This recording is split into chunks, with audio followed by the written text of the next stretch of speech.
you know, just do it. All right, so we're gonna get started today. If you don't know me, my name is Coach Jose Dominguez, and I am a Gracie Jiu-Jitsu brown belt. I am the owner of Fluxo Brazilian Jiu-Jitsu, and I am 1/3 of the Trinity Collective. Um, in this talk, um, my goal is to give everybody a better understanding of the benefits that a martial art, and specifically Jiu-Jitsu, brings to the community and to the individual alone as well. So firstly, let's discuss quickly what is Jiu-Jitsu, because it encompasses so many things. So firstly, Jiu-Jitsu is a Japanese martial art. Okay, Brazilian Jiu-Jitsu or Judo emigrated from Japan to Brazil in the 1920s, early 1910s to early 1920s, where it developed and evolved into what is known today as Gracie Jiu-Jitsu or Brazilian Jiu-Jitsu. And Jiu-Jitsu, it involves grappling, right? It's a form of wrestling where we use our body in efficient ways to try to outmaneuver our opponent. Not only that, we also we do our best to use our mind to outsmart our opponent.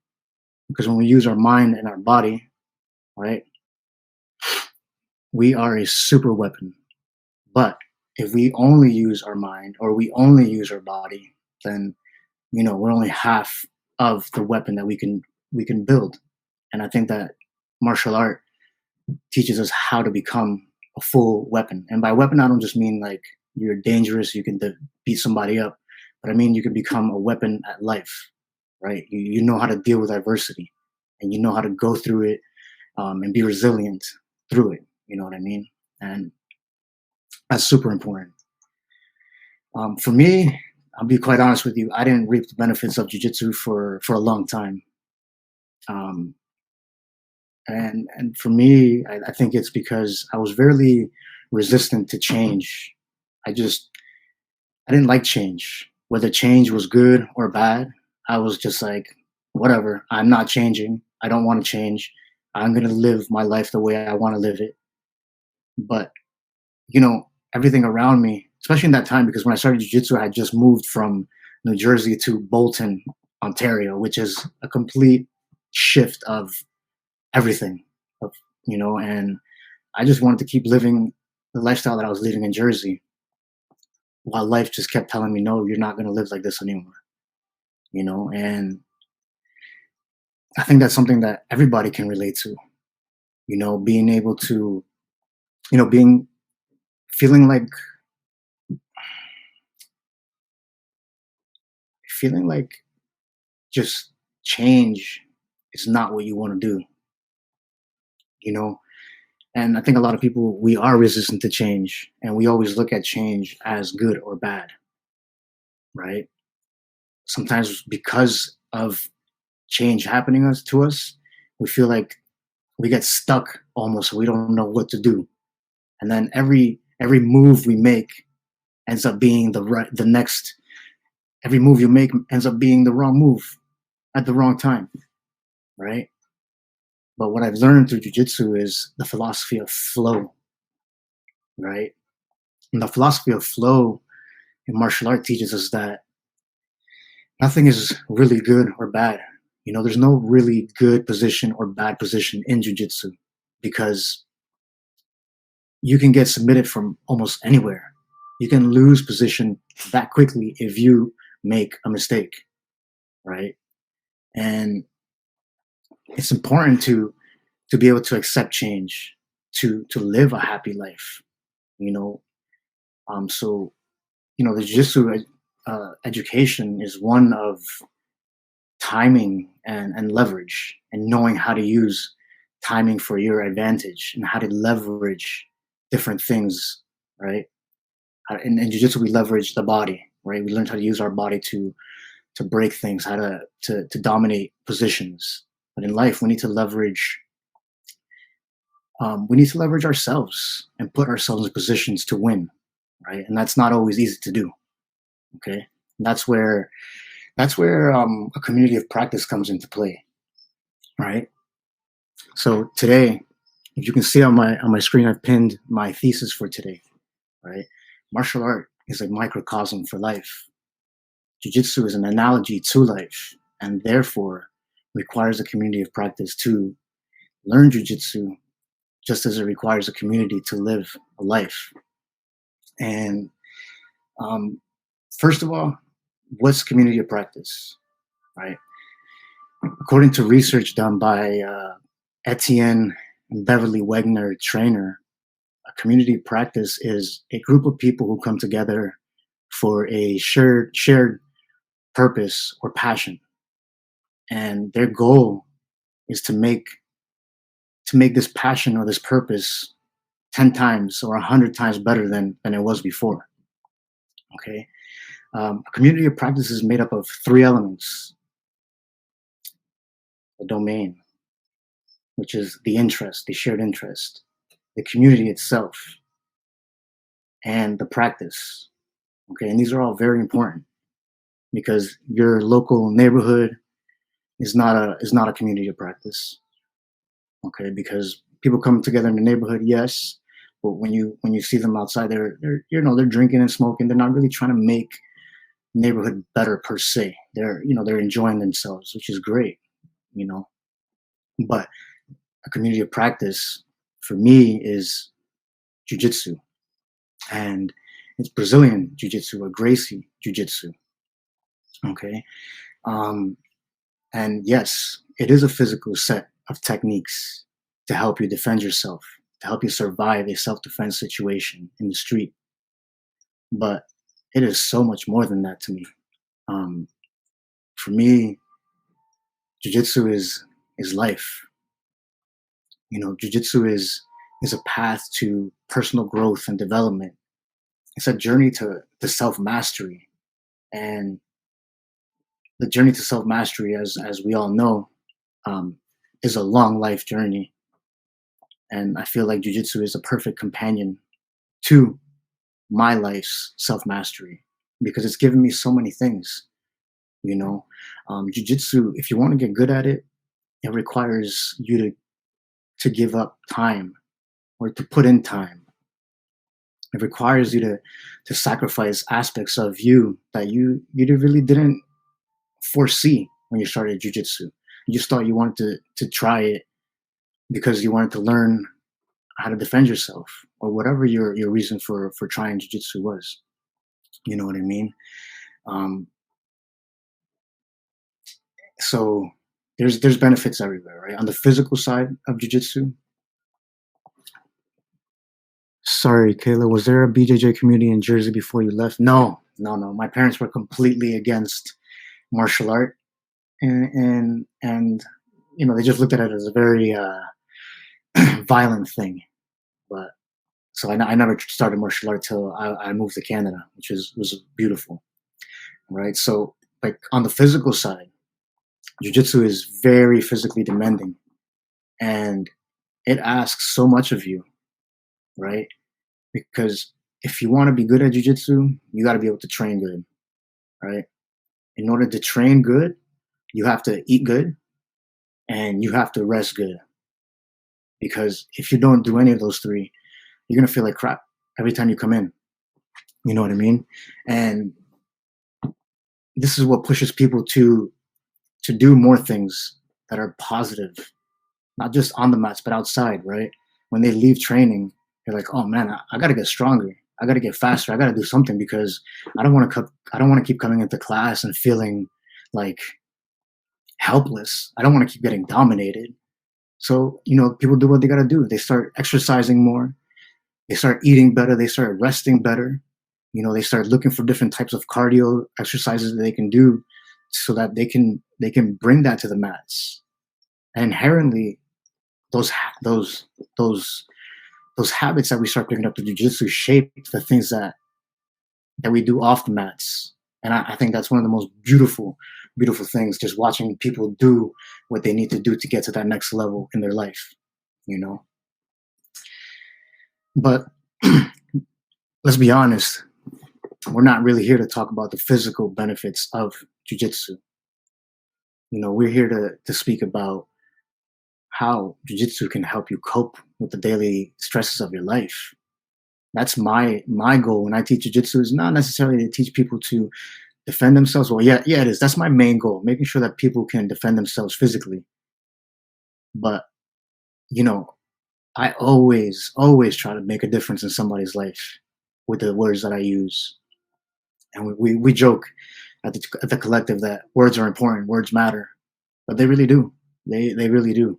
And I'm trying to get better and better every time, that I come on here. And it's difficult, it's challenging. You know what I mean? But then I apply that jujitsu mindset to it, and the jujitsu mindset is, well, jujitsu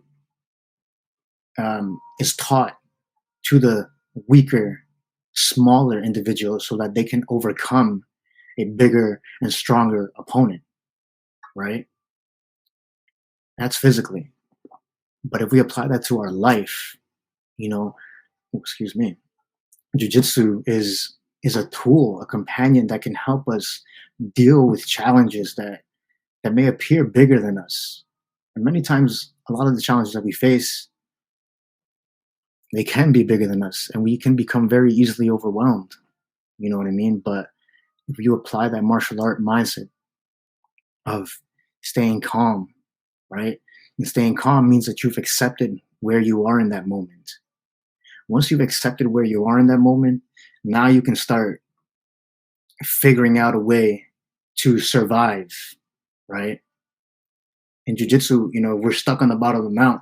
The last thing I want to do is start flailing my arms around and wasting my energy, right? Because I'm going to get tired and I'm going to get submitted for sure. In life, when we're dealing with big problems or any problems or issues, we got to take that deep breath, and we got to be able to stay calm and be stoic. We have to be able to do things afraid. Like my hoodie says, like, just do it. And to be honest, that's my model that I've tried to apply into everything in my life these past 2 years, because I don't want to be afraid anymore. I want to have the courage. I want to use what martial art has given me and give it back to the rest of the world. I want to show people how to deal with their problems. I may not have the answer to your problem, but I can give you the right format to help shape the mentality that you need to deal with your problems, right? And that's going to bring us to our next element, right? Inherently, like jujitsu, the jujitsu lifestyle teaches us to always strive to be better than our past selves, on and off the mats. And it also teaches us that dealing with adversities is exactly like dealing with an opponent, right? And like I said before, a lot of these problems, these opponents in our life, sometimes we can't face them. We can't face them alone. It's hard, and I know that because I try to face a lot of problems alone and not ask for help. But once I started asking for help and reaching out to those people around me who have been there before, who have gone before me and came out more successful than I have, now I have the help of my community. And the community is a huge part of the martial art lifestyle. The community of martial art is made up of so many different people of different backgrounds, races, religions. You have 60-year-old men training with 14-year-old kids. You have doctors and lawyers training with people who work at factories, and it's just this beautiful. It's like this beautiful, like, organized chaos,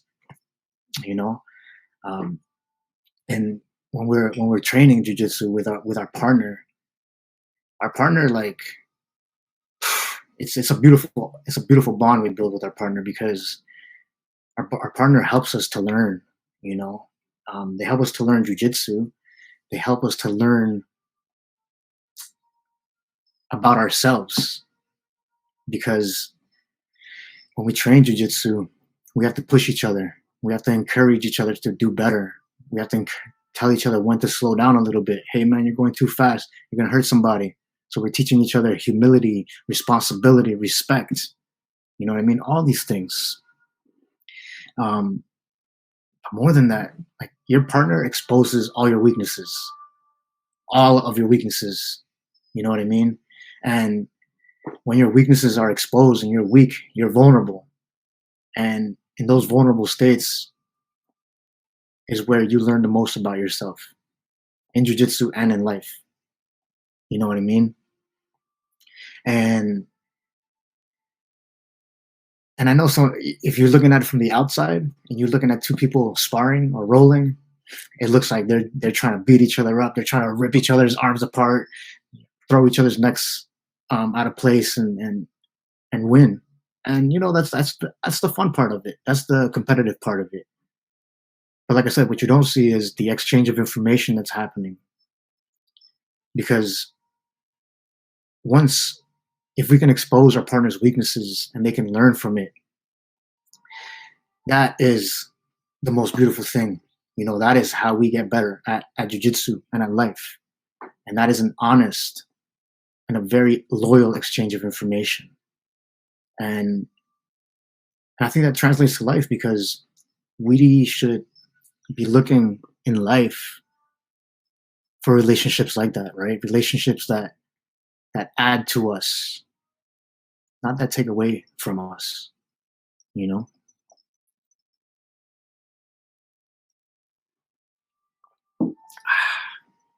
And the other relationship that is part of the jiu-jitsu community, excuse me, is the teacher and student relationship, which for me is probably the most important one because your teacher is your guide, you know. And if you don't have the right guidance, the right role models in your life, you're gonna make the wrong choices all the time. And I know this from experience because growing up, I have an amazing family. My parents are great. You know, they always push me to do the right thing, but I spent most of my life wanting to be in the street, looking up to the people on the street, you know, doing what they were doing. And I wanted to be just like that. So I would make the wrong decisions. You know, I would get into trouble. And that was something that changed completely once I moved to Canada and was pulled away from that situation in my life. And I started jujitsu and I met all these people doing positive things. You know, I met people who have been through some of the same things that I've went through and come out of it and been successful and loving. And that's what I want. I want it for myself. I want it for all of you. You know what I mean? And that's why I say the teacher is the most important because they help shape how you practice. You know, they help shape your relationships in life. Because if like you're with the wrong teacher and all you're learning is techniques and you know how to defend yourself, but you don't know how to apply the principles of respect and honesty, then you're gonna think it's okay to go out there and just break somebody's arm because you're in a dominant position. And that's not jujitsu. Jujitsu is not that at all. You know, yes, it allows me to put myself in a position to hurt somebody, but it doesn't mean I need to hurt somebody. You know what I mean? So the way you practice is the way you do anything in life. And man, I aim every day to be a better teacher, to be a better individual, so that I can pass down my teachings and these messages a lot better to all my students. You know, I'm 34, 35 this year, and I've been training for 12 years. I I don't know why sometimes I hold myself back from speaking like this and thinking less of myself, like, oh, I'm only 12 years in, I'm not a master or anything like that. You don't have to be a master. You just have to be the best version of you to help people, you know? And I hope that, you guys can chase this best version of yourself and help others along the way. Dubs, Reacha, Tremaine, what up? I didn't see you guys there. And that leads us to the last element of the community of practice, which is the practice itself, right? There's so many things that you learn from the practice of jiu-jitsu. Like you can only learn jiu-jitsu by actually practicing it. You can't learn jiu-jitsu just by watching. Well, you can learn certain things by watching, but it's best learned by practicing with somebody. And practice is what actually brings a community alive, right? So practice is everything. And like I said before, the right teacher is going to shape how you practice, why you practice, what you practice, when and where you practice. Because if they shape your mind and they give you the right tools to practice anywhere, you don't always have to be in the gym. You can practice by yourself. You can practice in a meditation state. You know what I mean? And I use this visualization as a meditation. For me, movement is meditation.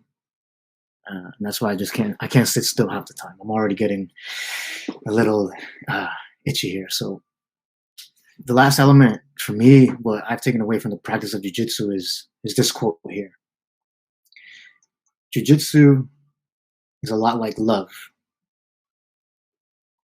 It teaches us when to hold on, when to let go, and when to transition. Okay? And by love, I don't necessarily mean loving a person. You can love a job. You can have a passion that you love. For me, my passion is jiu-jitsu. You know what I mean? And in the jiu-jitsu perspective, when we're holding on to things so tight, right? We're gripping onto things so tight, whether we're holding on to a position, right?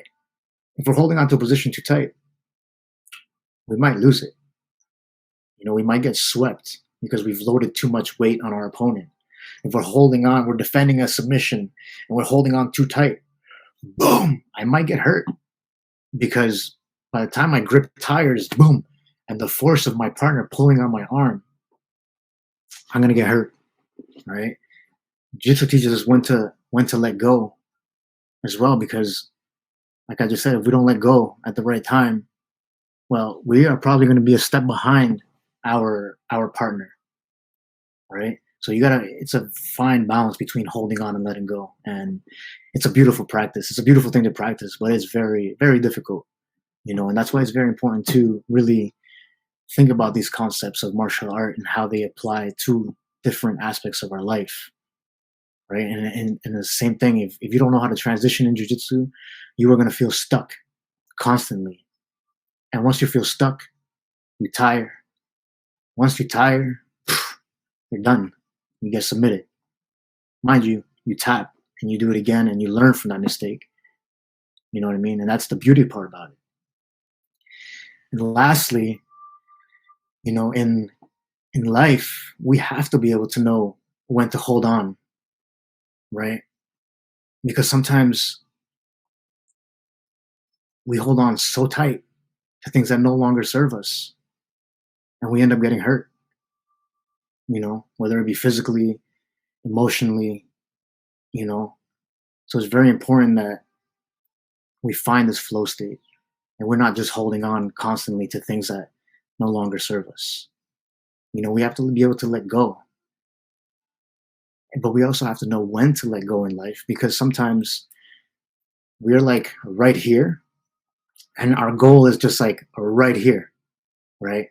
And if we don't push this little bit more to get to that next level, and you let go too early, you're going to think back at it and be like, oh my goodness, I gave up too soon. I should have just pushed a little bit early. I should have just pushed a little bit harder. I should have went a little bit further, so you have to find that balance of when to hold on and when to let go. And then transitioning in life, man, that's also important because you got to have different paths to be able to get to the same place. If you just feel like this is the right path to go, it's probably not, because in reality, life is not linear. Life goes all over the place. It's like a big storm, like a big tornado. You know what I mean? And you have to be able to swerve and kind of just like flow through this tornado. So you don't want to be the tornado.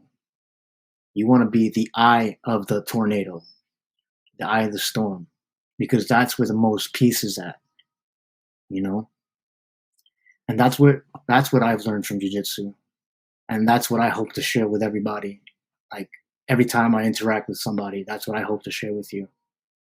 Um, and I hope that you guys have all taken away something from this. Um, and if it's not to practice jiu-jitsu, then find something that you love to do. Find people that you love to do it with. Find good, positive people to do it with so that you can grow and not give up and not stop yourself from going any further. You know what I mean? Um, that's the end of my presentation. I hope you guys, like I said, I hope you guys were able to take something away from this. I'm really, as nervous as I am, being up here in camera, like I said, my thing is just doing it afraid. You know what I mean? Push yourself to go a little further every day. You don't have to push yourself to 100% every day. You just have to get better, a little bit better every day, and that's all you can expect of yourself. You know. Let me see. There's a question here. Let's address this question. Oops, wrong button.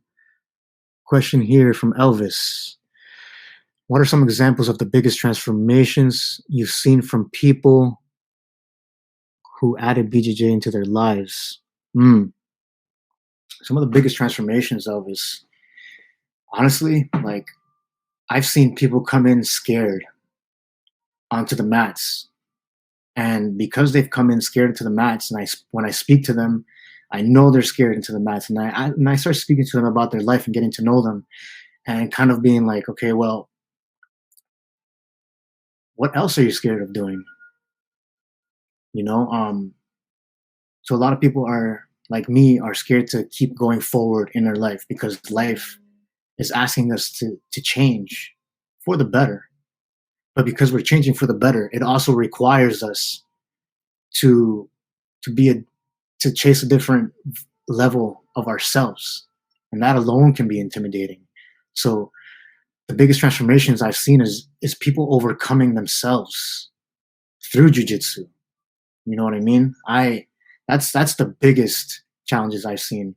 People people overcoming their social fears of not talking to people. I've seen people come into the gym being super quiet, and then a month or two later, now they're like the light of the gym, and they're talking to everybody, and that's beautiful.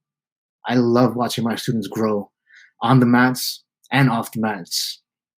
I've had people tell me that because of jujitsu, they were able to study better. You know, um, and my goal through my teachings is to help people be a better brother, a better sister, a better father, a better husband. I want to help the home as much as I want to help the community. I also want to help the individual be that best version of themselves.